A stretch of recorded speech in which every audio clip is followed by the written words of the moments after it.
June 13, 1944. D-Day plus 7 days.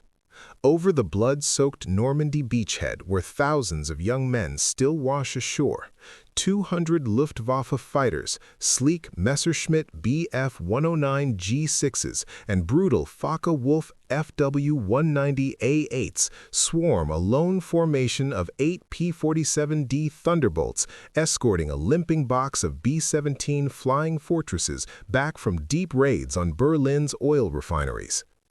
Tracer rounds crisscross the dawn sky like threads of fire weaving a funeral shroud. One P-47 takes a direct 30mm Mk-108 cannon hit square to the engine cowling. Oil sprays across the armored windscreen in a biblical deluge. Supercharger wastegate jams half open. The pilot's name crackles across frantic German radios. Lieutenant Robert S. Johnson, 61st Fighter Squadron, 56th Fighter Group. They expect him dead or bailing into the channel. Instead, he rolls left into a near-vertical dive from 28,000 feet, 8 50 caliber Browning M2s blazing through 425 rounds per gun.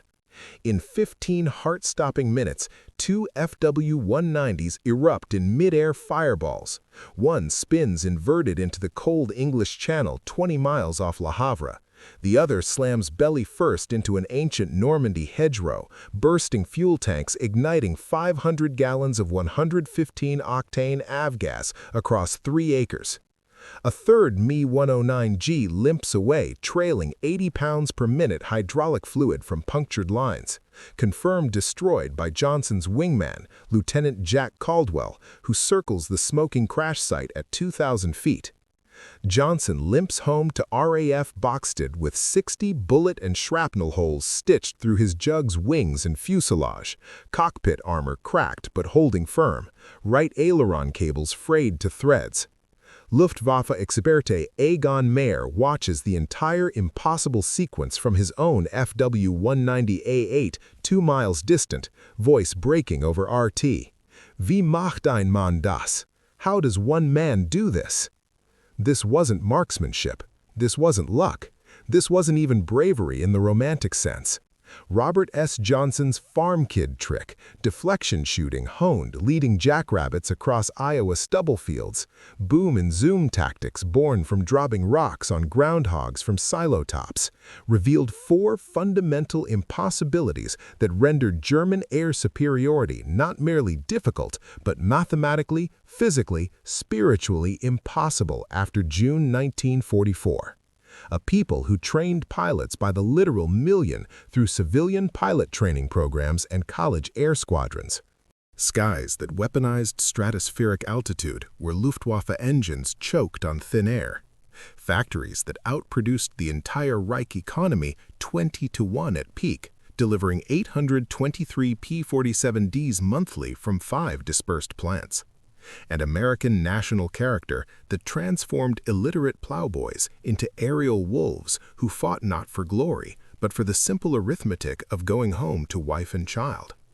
Even after Luftwaffe technical teams swarmed dozens of P-47 crash sites from Chartres to Arnhem, dismantling turbochargers, measuring wing chord lines, interrogating captured pilots, analyzing gun camera films of Johnson's kills, even after witnessing his seemingly supernatural deflection shots firsthand through binoculars, Luftwaffe High Command couldn't comprehend the weapon they faced, because true understanding would have forced a single, terrifying admission echoing across every Geschwader. Air superiority wasn't slipping, it was mathematically lost forever. The skies belonged to the factories now. Our anchor through this aerial Armageddon, Johnson himself, the Iowa farm boy turned double ace who saw what Prussian-trained Experten like Marseille, Galland, and Meyer refused to acknowledge. P-47 Thunderbolts didn't fight the Luftwaffe's elegant dogfighting war of tight Luftbrücke circles and nose-to-nose scissors. They fought America's war of industrial arithmetic, high-altitude geometry, and ruthless practicality. From Guernica, 1937, through the Channel Dash, February 1942, the Luftwaffe owned Europe's skies with near religious certainty. They wrote the actual book on air power, Manfred von Richtenhofen's tactics codified in every JG-26 and JG-52 Ordnungsbuch. Achieve local 4-to-1 superiority through Jagddivisionen concentration. Bleed heavy bombers dry 100 kilometers from targets. Force abandonment of daylight raids through attrition. The math bore them out brutally. Spain, 800 Republican planes downed.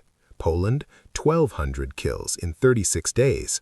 France, 1940, 1,800 Allied fighters destroyed. Battle of Britain, 10,000 RAF planes claimed, 2,500 confirmed. By Dieppe, August 1942, they'd forced RAF Bomber Command onto moonless nights over the Ruhr, trading 4,000 Lancasters and Halifaxes for 3,000 German night fighters. Adolf Hitler's racial-industrial worldview fueled this messianic confidence. America, a mongrel merchant republic softened by jazz records, Hollywood, and credit cards.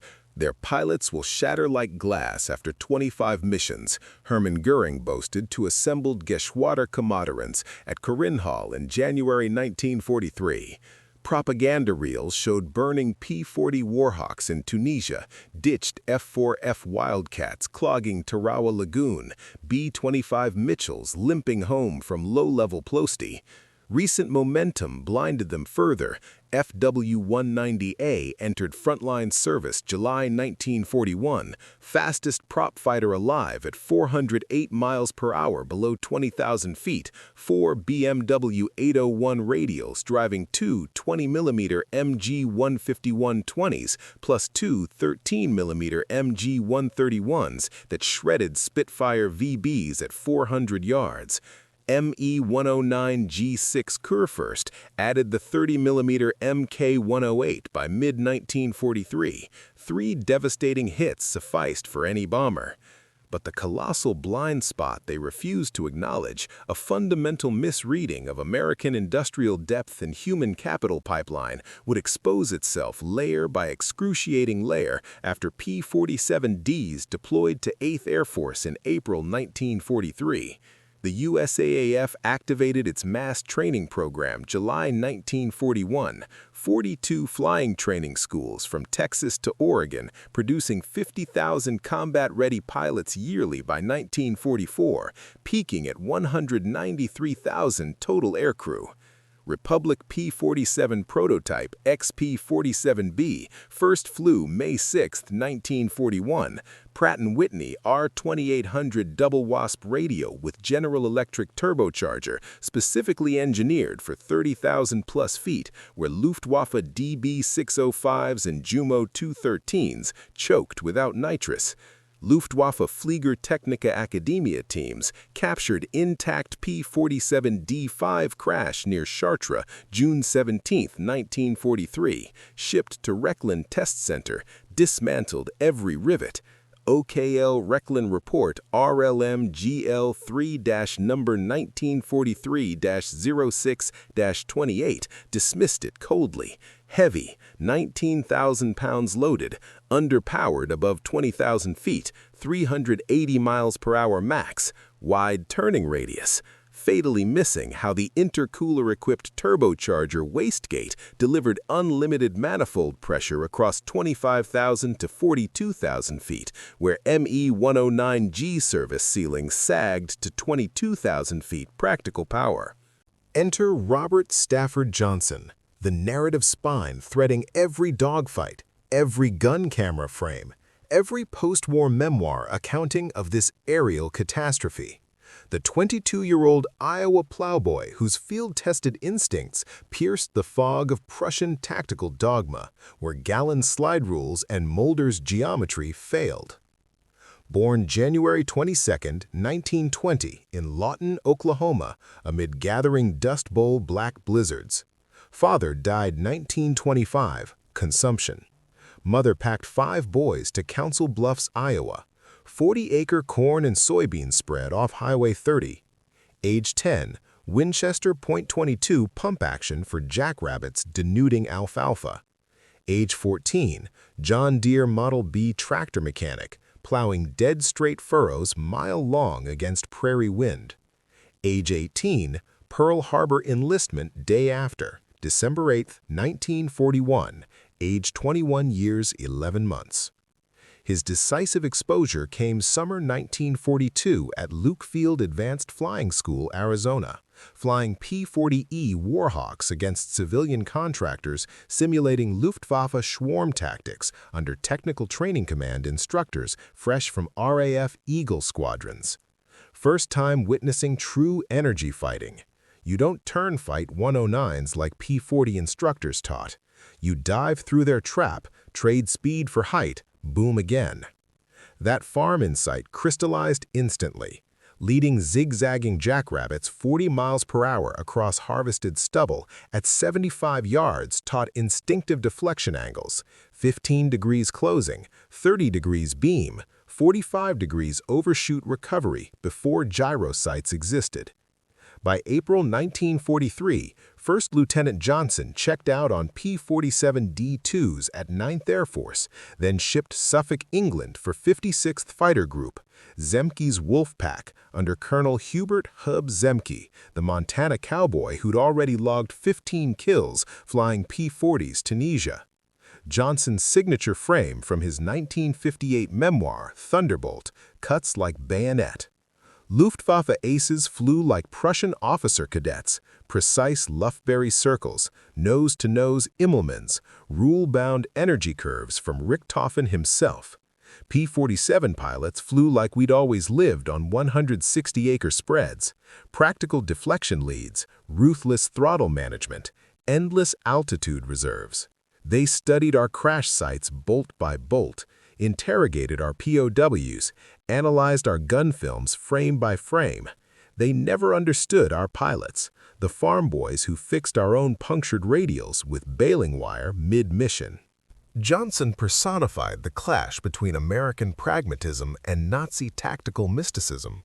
Squadron mates idolized low-altitude dogfighting, Spitfire rules, turn with their 109s. Johnson insisted stratospheric perch doctrine. Wait 28,000 feet minimum, they'll chase bombers right to us. June 13, 1944, leading 4th Fighter Squadron over Normandy. Hold top cover, boys, Germans always greedy. 4 FW-190s-A dove predictably. He boomed all 4 in 9 minutes. Germany trained 30,000 fighter pilots 1939 to 1945 total. America? 193,000 combat-ready aircrew by VE Day, 100,000 plus P-47 qualified. T-34 equivalents? Every Iowa windmill sheltered a potential double ace. Civilian Foundation crushed Luftwaffe arithmetic. Civilian Pilot Training Program, CPTP, 1938 to 1944, 450,000 licensed pilots from 1,132 colleges, universities, flying clubs, 200,000 instrument-rated before Pearl Harbor. War Training Service, WTS, 18 to 21-year-olds learned PT-19 Fair Shields weekends, 110,000 qualified 1942 to 43. Army Air Forces Training Command peaked 1944, 100 primary schools, Ryan PT-22s, 50 basic, T-6 Texans, 30 advanced, P-40s, 50,000 graduates yearly, 80% farm or CPI background. Sociology flipped air power equation entirely. Not aristocratic Luftwaffe cadre versus RAF gentlemen, but industrialized nation versus feudal elite. P-47 checkout? 20 flight hours average. Johnson's 1943 class at 78th FG, 12 farm boys, tractor hours logged, 8 city kids, Model A mechanics, all ace material within 50 missions. Galan's post-war calculation, their reserves seemed inexhaustible. Replace 1 ace, 10 replacements arrive next week. Image burned in JG-26 after-action reports? A Thunderbolt pilot behind every English windmill, every Channel convoy. Ownership spanned 20% draft-eligible males aircrew qualified by 1943. Tradition anchored deep. Post-World War I barnstormers taught 50,000 wheel landings 1920s. Charles Lindbergh's Spirit of St. Louis inspired 100,000 boyhood paper glider models. Impact rewrote invasion calculus. Luftwaffe needed 5-to-1 kill ratios per pilot lost. Americans replaced losses 3-to-1 while increasing sorties 400% quarterly. P-47D owned the stratosphere where every Luftwaffe engine choked and died. Me-109 G6 service ceiling 39,000 feet paper spec. Combat reality DB605A supercharger shift 18,000 to 22,000 feet, crippled power 75%. Practical ceiling 21,500 feet full throttle height. FW-190A8 worse. BMW 801D peak 408 miles per hour, 18,000 feet, asphyxiated above 23,000 feet without MW50 methanol boost, 200-octane shortage 1944. P-47D-25 turbo supercharger rewrote physics. Exhaust-driven GE turbo supercharger fed intercooled R2800-63, 110% manifold pressure, 25,000 to 42,000 feet continuous, climb 3,200 FPM initial, 1,800 FPM service ceiling. Dive flaps deployed, 550 miles per hour indicated stable platform. Johnson's June 13th geometry perfect, 28,000 feet perch, 12 FW-190As at 15,000 feet attacking B-17 stragglers. Dive closure 2,100 FPM differential. Deflection pass 400 yards, 25-degree lead. Zoom climb extraction 4,000 FPM. Germans oxygen-starved at 19,000 feet couldn't follow. Infrastructure proved fatal. 8th Air Force forward-based 1,200 P-47Ds across 12 East Anglia fields April 1944. 1,800-mile ferry range Berlin round trip routine with 200-gallon drop tanks. Luftwaffe JG-2 split 4 forward fields Cherbourg Peninsula. 50-mile truck convoys avgas disrupted by 500-pound strafe bombs. Terrain barriers compounded catastrophe. English Channel forced reaction geometry. P-47s crossed first at will. Jetstream winds 50 knots pushed B-17 formations. Escorts positioned upwind sun superiority. Logistics collapse total. Reich 92-octane avgas max 1944, C3 fuel. P-47 water methanol 115-145 octane, 35% more energy per gallon. Galland diary entry July 1944. Their altitude prerogative grants absolute tactical initiative every engagement. We react, they dictate. Industrial scale alone rendered Luftwaffe victory impossible. 1944 production peak, 823 P-47Ds accepted monthly, Evansville No. 3 plus Farmingdale No. 1 plus Long Island No. 2 plus Dallas No. 4 plus Evansville No. 1, VS Regensburg 315 Me-109G14s plus 170 FW-190A9s plus 140 FW-190D9s. Total war arithmetic, 15,683 Thunderbolts 1942 to 1945 vs 33,984 Messerschmitts, but P-47s concentrated Western Front 100%, where 8th and 9th AF fought. Messerschmitts split East and occupied West. Individual factories defined apocalypse. Republic Evansville Plant No. 3, Indiana, 12 P-47Ds per hour peak April 1944, 70% women rosy workforce assembling R-2800s from 2,500 subcomponents. Farmingdale prototype line scaled 100x wartime. Arsenal of Democracy Air Force, P-47 simpler than P-51D, same R-2800 engine, elliptical wing less finesse critical, paddle blade prop standardized, Lend-Lease irrelevant, pure domestic flood. Numbers buried illusion. 746,000 P-47 combat sorties Europe-Pacific. 7,000 air-to-air kills confirmed. Ground attack, 86,000 motor vehicles, 3,500 trains destroyed. Johnson's 56th Fighter Group alone, 674 air kills, 53 pilots aces, 15 double aces minimum. Big Week equivalent February 20 to 25, 1944. 8th AF daylight escorts versus 500-plus Luftwaffe interceptors. P-47s and Jugs downed 355 fighters, lost 27 bombers, protected reached Schweinfurt. Stalingrad Plant No. 174 parallel.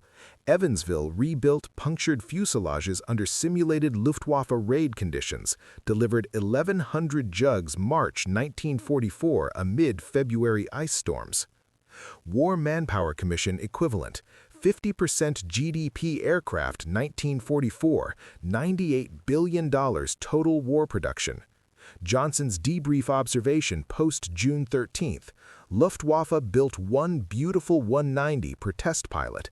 We built Jugs like we built Chevrolets, one every shift, every county airport, every ball field runway.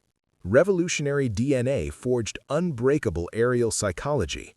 1776 Minutemen sniped British columns tree to tree. Civil War Iron Brigades marched into canister point blank. World War I, Eddie Rickenbacker 26 kills flying SPAD 13s from dirt strips. Pearl Harbor volunteer surge, 1.1 million Army Air Forces enlistees 1941-42, 80% Midwestern farm stock. Psychology blended feral individualism with mission calculus. Zemke wing doctrine equivalent Stalin's Order 227, first kill formation high. RTB fuel state critical. Johnson's rule, deflection before elegance, lead 25 degrees passing, hit oil cooler every time. Local initiative absolute. P-47's closest radar vectors reacted first, no ground control permission needed. Sormovo dockworker equivalent. Iowa mechanics welded punctured P-47 radiators with milk truck patches mid-morning. Germans fatally misread American psychology, saw cowboy bravado, missed calculated farm aggression. Core traits, resilience from plains blizzards waiting dawn patrols, don't fence me in tactical flexibility. Precedents, Belleau-Wood Marines 1918 chewed through MG nests, Guadalcanal Wildcats held Henderson against Zeros 6-1 outnumbered. Contrast Luftwaffe collapse, JG-26 morale fractured spring 1944, Galland himself downed by P-47D June 5th over Lille, hospitalized clinical depression. Walter Novotny's Me-262 unit wiped by 56th FG P-47s November 1944. Stalingrad Paulus equivalent, Luftwaffe aces quit after 100 missions, Americans flew 300. Johnson's field dispatch post-Normandy. They fought for romantic fatherland and Pour le Mérite. We fought for each other, going home, and the B-17 gunners buying us beers at Boxted. Germany's desperate final gamble mirrors Barbarossa hubris perfectly. January 1, 1945. Operation Bodenplatte launches 800-plus fighters, JG-1, JG-11, JG-26, JG-27, JG-300, JG-301 against 19 Allied airfields, England, Europe, dawn surprise. Plan, absolute local superiority, destroy bombers on ground, regain initiative. Reality, P-47Ds scrambled instantly from radar warning. 56th FG alone downed 18, 78th FG 14, 353rd 12. Total, 306 Luftwaffe fighters destroyed, 238 pilots KIA, DAW, MIA versus 46 Allied aircraft, mostly parked. Gallant sacked same week. Kikusui parallel total. Mi-262A jets operated kamikaze profile 1944-45, 80% lost strafe running. P-47D's waiting altitude perch caught 150-plus jets landing and takeoff Recklen Protz. Gallant's projection accurate. 2,000 German fighter losses monthly 1944, unsustainable versus 6,000 P-47s Europe-based. Unconditional surrender air equivalent. Reich airfields emptied April 1945. People trained millions through college flying clubs. Stratospheric altitude owned every battlespace geometry. Factories outbuilt empires 20-1 monthly. Prairie character endured where Prussian elegance fractured. Germany's twin blind spots, technocratic fixation on turning radius over thrust to weight, and aristocratic pilot cadre versus industrialized yeomanry rendered air superiority not hard but categorically impossible from Big Week 1944. Johnson grasped it, Mission 87. We didn't outfly their aces. We outlasted their entire air force with plowboy arithmetic. Lesson endures across generations. Industrial depth plus democratic human capital defeats tactical genius every time. Share below, what modern P-47, what overlooked industrial capacity blinds today's great powers to inevitable defeat? Subscribe for weekly unmasked history turning points.